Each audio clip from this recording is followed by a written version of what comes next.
And if you tried to get to the state fair this weekend, listen, I felt your pain. The traffic was crazy, and chances are you sat in that traffic for hours. We've been talking to people who say they were stuck on the roads. News 19's Sam Perez has more.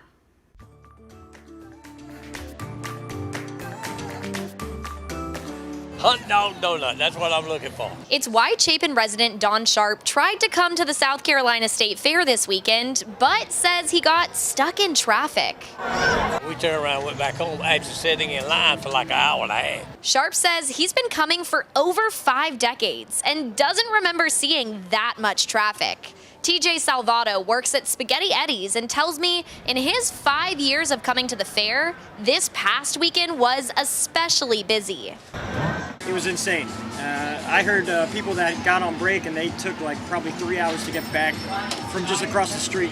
State Fair General Manager Nancy Smith says from Friday through Sunday, a little over 100,000 people visited the fair, and traffic was directed by South Carolina Highway Patrol. First day of the fair weekend without the ball game going on, so a lot of people were headed that way, and you just got thousands and thousands of people headed to that area. Probably caused a little bit more traffic delays than normal.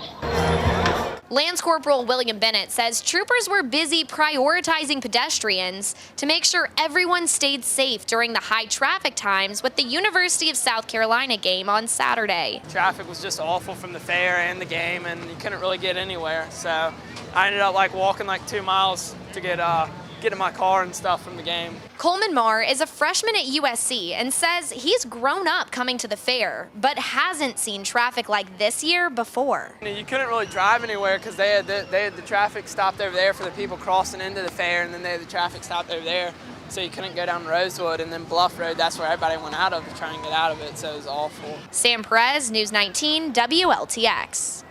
Well, when it comes to next weekend, Trooper Bennett is encouraging people to pack their patience and head out early.